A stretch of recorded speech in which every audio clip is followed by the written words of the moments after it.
Hey everybody, welcome back to Dental Unfiltered. I'm Matt Brown, and I'm here with somebody. We let him come up from the minors. We let somebody from Management Unfiltered come up to Dental Unfiltered and hang out today.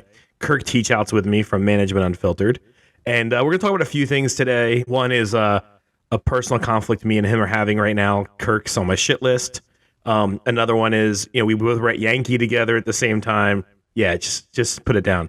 He has that belt he took from me hanging on a treadmill, so it's like double insult. It's like, one, you can't use a treadmill because you have one leg, and two, I got your belt. We'll get into what that's about here in a minute. But we want to talk a little bit about the Yankee event, a little bit about how Kirk severely pissed me off, and then we want to talk about some other stuff. But for Kirk, you never make it up on the big show, so Yeah. why don't you get a chance to Hey. talk to all the Dental Unfiltered listeners, the sophisticated docs listen to us. Oh no, I appreciate you having me on. It's an honor to be here. I just want to, do a little intro for myself too. Like, hey, if you didn't know, I have the largest. I'm a co-host of one of the largest and fastest growing podcasts called Management Unfiltered. It has most listenership and viewership of any podcast out there. So in dental, so it's really great. But Not true. No, I'm super excited because obviously we talk at conferences all the time, but we never get to do No. this. So this is fun. No, yeah. Kirk had a really nice surprise for me. He got me a really cool watch, and then you guys know I'm a big watch collector. He got me a cool watch. I've worn it 3 or 4 times since then. Just so you know, I've worn the watch. I like it a lot. It's comfortable. It's rubber. It's made from recycled ocean plastic. It's pretty cool. Yeah. So me and Kirk never get to get together on the podcast, but we're always together. We're always traveling the country together. We're always somewhere else. So we went to Yankee, the dental event. If you guys don't know, it's in Boston. It's like top 4 biggest of the year. And I feel like dentists aren't sure if they should go to these things or not go to them. All right. And we're going to get into the belt thing in a minute. But I was there, and I would love to hear Kirk's point of view. And if I was shopping for cloud-based software, phone systems, CBCTs, implant kits, VAs, insurance processing, like I walked the whole show. If I was within a 4 or 5 hour drive and I was a dentist, I would see it as a missed opportunity to at least not go for one day. And there was lots of CE, lots of classrooms set up. Thing that me and Kirk participated in was CE that you could get from listening to both of us. It was, if I was going to look for clouds, just cloud software, because that's a hot subject I'm on right now. I was able to see every single cloud software booth pretty much in the same area. And in a couple hours, I could have met with salespeople for every company, done a demo. I probably could have saved myself so much time in getting it all done in one place and leaving. And there's always show specials and stuff. So I think from a knowledge, like a product knowledge point of view, I think that's actually the best benefit to going to these shows is you get to get hands on with the products and get to meet the teams that run these products in person. What did you think, Kirk? No, I 100% agree with you because, so being from the music industry, so there's a massive music like instrument showcase called NAMM that's out in Anaheim and also in Nashville once a year each, but twice a year, one at the beginning of the year, one in the middle of the year. And I've been to both of them, but the one in Anaheim obviously is massive right there at the conference center there. And it's always fun, like you were saying, to walk around and be like, man, go in with an open mind and just be like, okay, what is the newest thing, right, that I can find, or what is something that maybe I'm struggling in my practice that I can go around and find a solution for. And honestly, if you just ask all these booths, like all these teams and stuff, they all go to the exact same shows. So they all know each other. They all go to dinner with one another. So they could point you in the right direction if you needed to. But like you were saying, even if it's just one day, personally, obviously, like you have booths at certain conferences. I will never get a booth. Knock on wood. Just because I enjoy just walking around and networking, and just talking with people in other people's booths, to be honest. But it's 100% worth it. And then if you go ahead and get the CE on top of that, no doctor does anything without CE. But if you have that opportunity too, Boston was a really cool area. Every single company has a party to go to at night if you wanted to join I and had get 4 free parties food. in one night I had to go to. I had 3 dinners that first night when we had dinner. I had 4 Like, the second night. yeah, so I mean, it was just like, man, there's so much opportunity to grow and learn and just get to know people, and get to know companies and really their leadership, because that's really what I value most. In our dental practice in general, when we're about to sign up for a program or sign up for whatever, I look at leadership. Where is leadership taking this? Who are they? Are they personable? Like, I can text the CEOs of most of these companies that we work with, and I love that, you know. And it's really cool, and it's a very unique industry to be in for sure. So this is the first event. So me and you have the opposite experience. I'm usually tied to a booth and overseeing my team, and you get to walk around. And this time I didn't have a booth because I was there for the speaking competition, which we're going to segue into right now. And I got to walk around and do that. And I saw a whole new value to me just showing up to events as just Matt Brown from Dental Unfiltered, because rather than me be a guy at a booth wearing a staff shirt, all of a sudden I'm the personality of Dental Unfiltered, and companies wanted to talk to me about this podcast.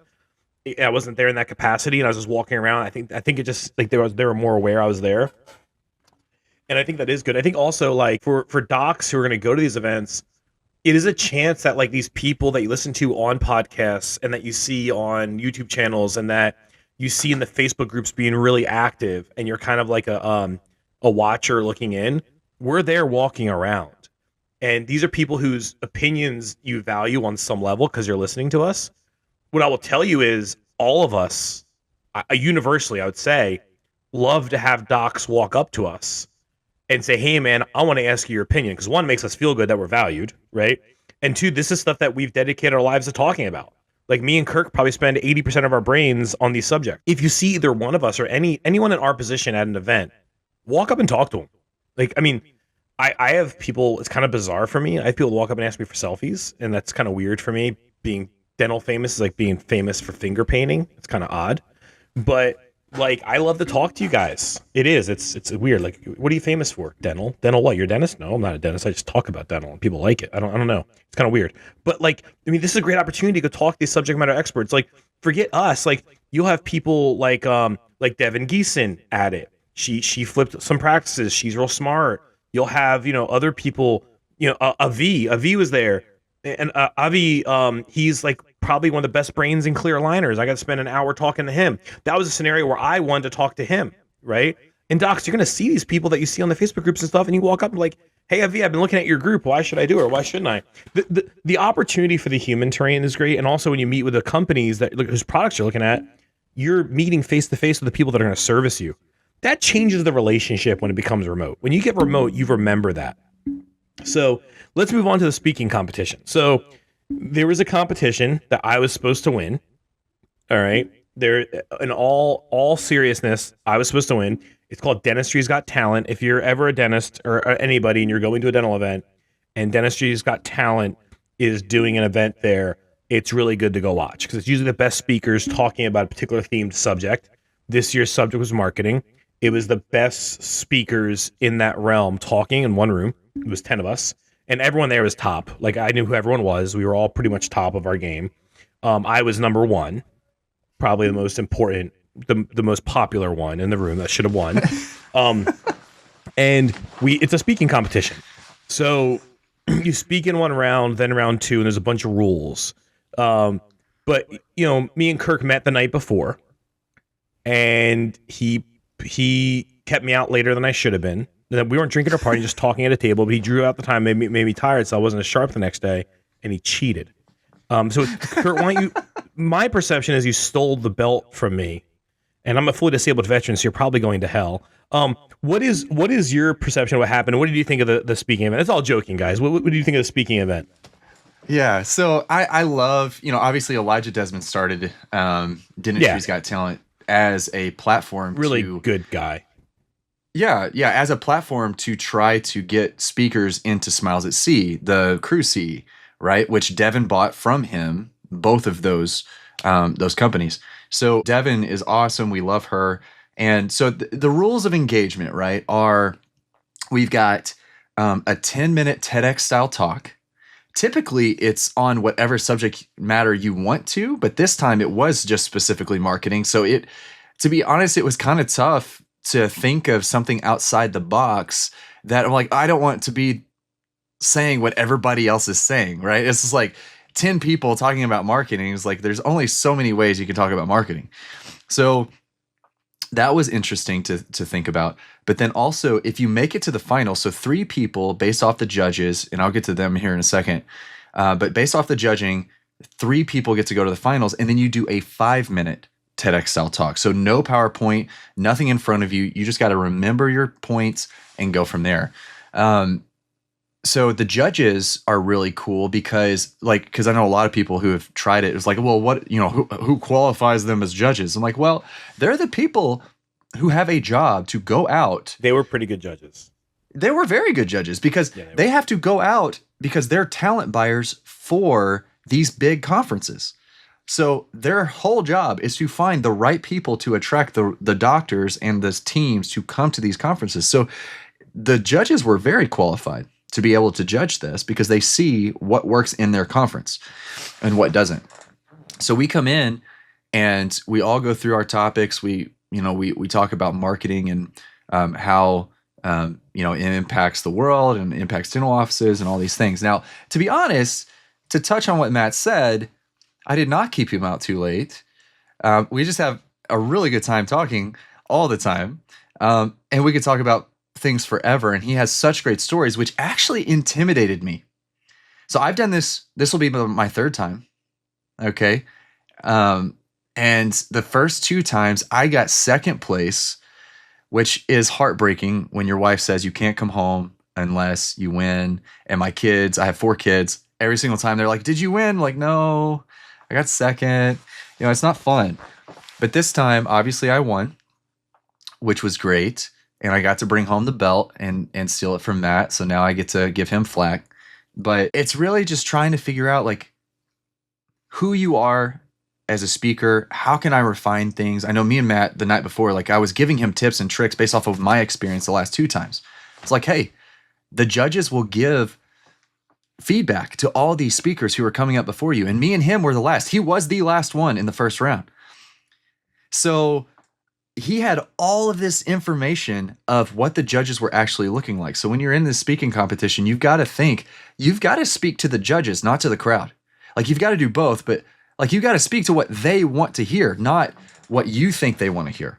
So if they're saying, hey, you're moving around too much, you're burning a hole in the floor, you need to plant your feet. If they're saying you're moving your hands too much and it's distracting, you need to stop moving your hands so much. If they say you're putting your hands in your pockets, you need to not put your hands in your pockets, right?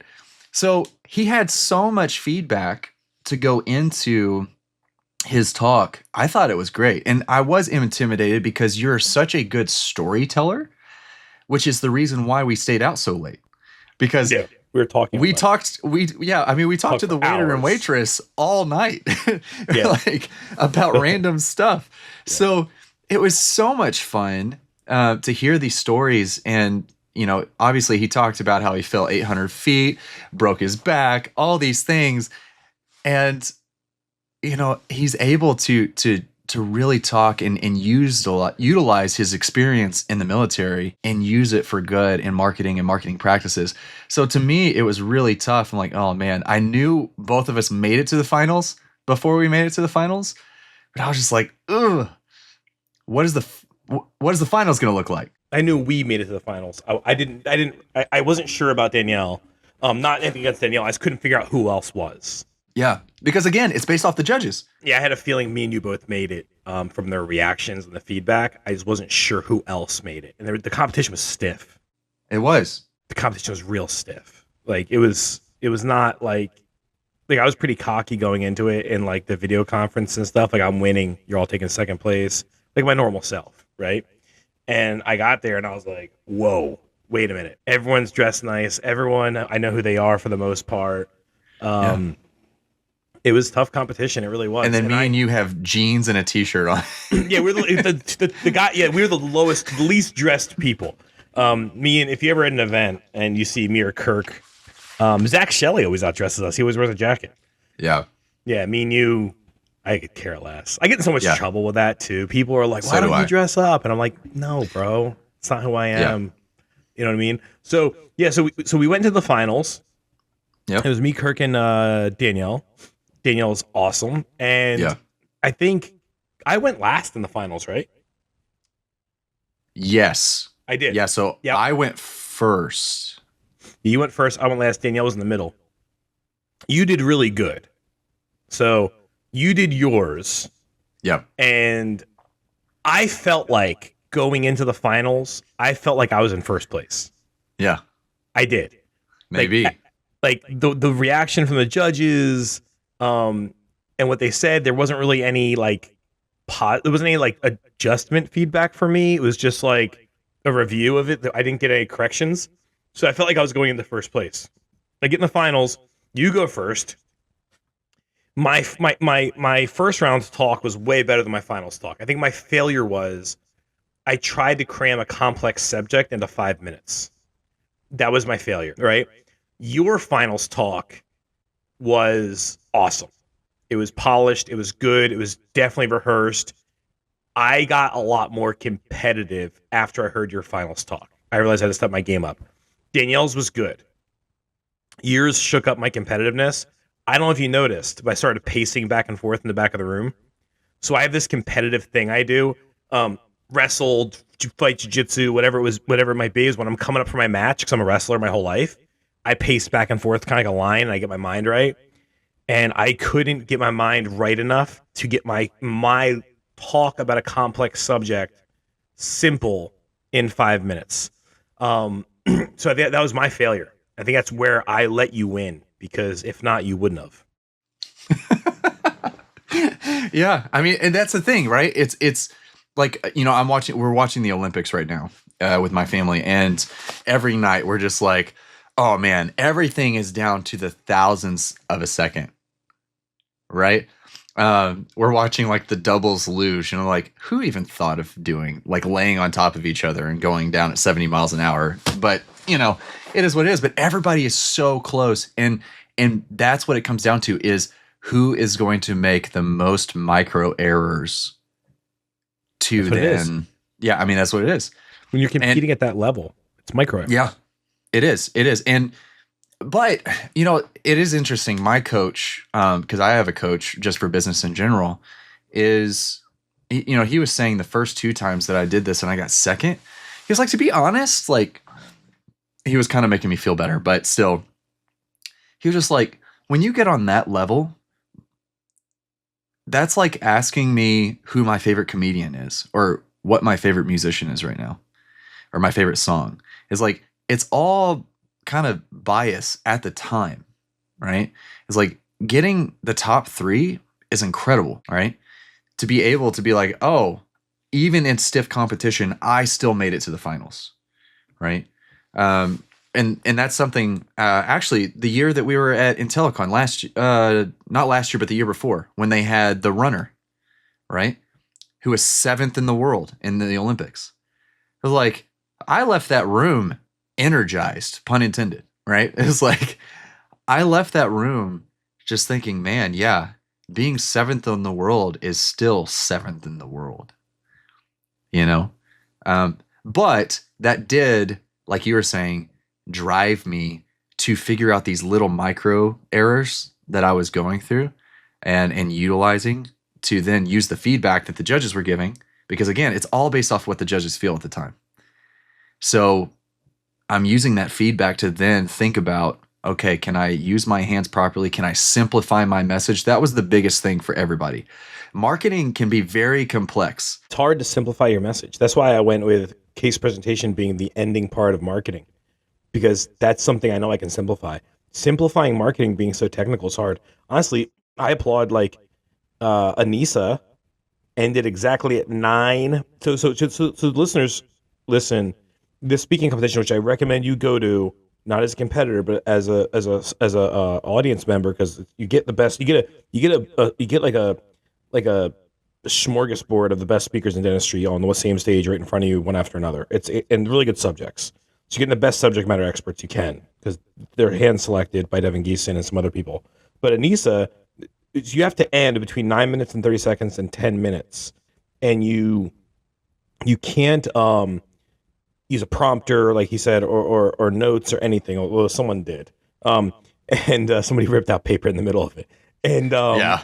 yeah, and she's a beautiful person. And Yeah.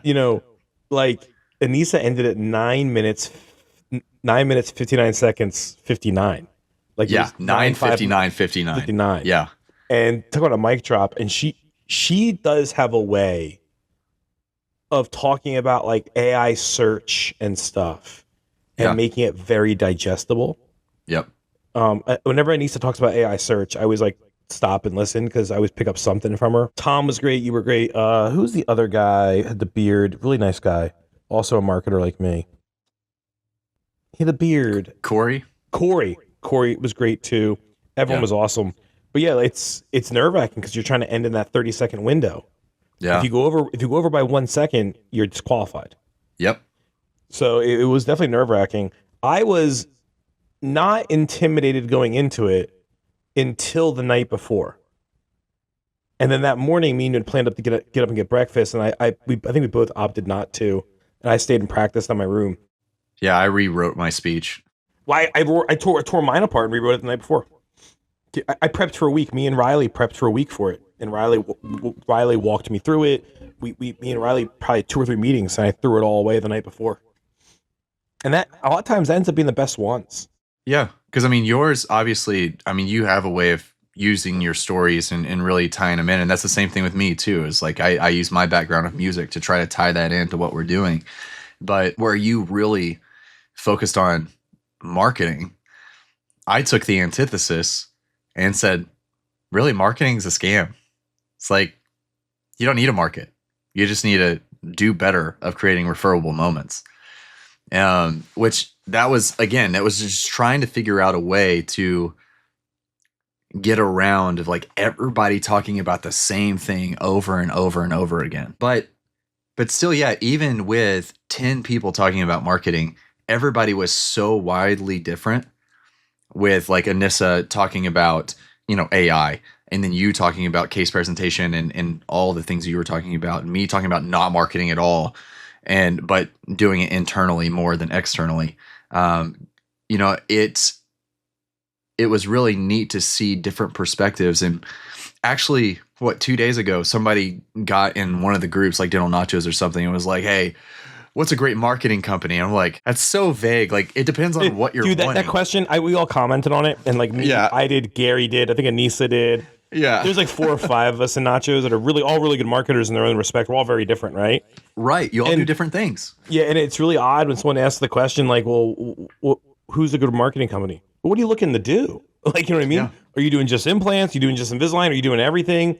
Do you want to just send your message out there? Do you need more creatives and you already have a delivery method? Like, what does that mean?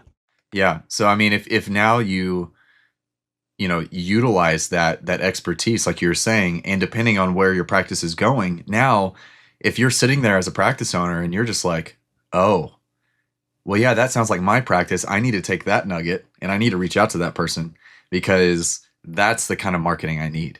Right. But in the end, I did steal the belt. Well, I think part of it is you're a lot more photogenic than I am. Oh, come on. Like, I'm a big fat guy with one leg and I'm bald, and you have this like these doughy eyes and this perfectly barely shaven beard, and your hair, like you put your gel in perfect, and I have no hair. I think that's part of the deal is you're super photogenic. You always have the trendy vest on. We really dress the same way every day. I mean, you both do. Like, yeah. Every time I see you, look exactly the same, and so do I. I'm wearing a t-shirt and shorts, or jeans and a t-shirt. You're wearing your vest, a long sleeve shirt, and jeans. Yep. We dress the same. So, well, guys, we're gonna wrap this up. So, Yankee, I think we both would say if you were within a few hour drive as a doc, is a good event to go to, especially if you're shopping for something or you want to educate yourself on products in the marketplace or you want to take some good CE. If you're ever at a dental event and Dentistry's Got Talent is happening, I really recommend sitting in for a couple of the talks or all the talks because you're getting hand-picked subject matter experts that are picked by industry leaders to be there, that are being scouted by the biggest events to go speak at the biggest events. So it's really the highest quality speakers in one nucleus at one place. And you can just go sit in the room and hear them speak, and you get access to all of them. And then generally the room isn't all that big. During the breaks and stuff, we're all there to talk to. Like, we're all milling around the back of the room during the breaks, and you can walk right up to Anissa Holmes and ask her about AI search, or ask her about, creatives and shooting video. You can walk up to Kirk and ask about schedule optimization. You can walk up to me and tell me that I'm the Joe Rogan of dentistry and you love my podcast. You can, but we're all there. We all can talk to all of us, right? So, dentistry's got talent. I think people need to realize this isn't just a speaking competition for the speakers. It's a great opportunity to be in a room with probably 10 of the voices at that time that are most valued across the industry, and probably also 10 of the bigger brains that are in industry that people really value. Like, as a dentist, a practice owner, a group owner, to be there and listen to that and have, honestly, you get unlimited access to talk to us during that, because we're always moving around between talks and stuff. I think it's a great opportunity for anyone that owns a practice. I think people aren't seeing it for the opportunity it is. Yeah, 100%. Yeah. And so that's why it's so important for people like us, people like, the other speakers that were there, to show and really push out the awareness for Dentistry's Got Talent in general for Devin, because she does such a phenomenal job. Her and Kate and her team, they do such a great job. Pros, bro.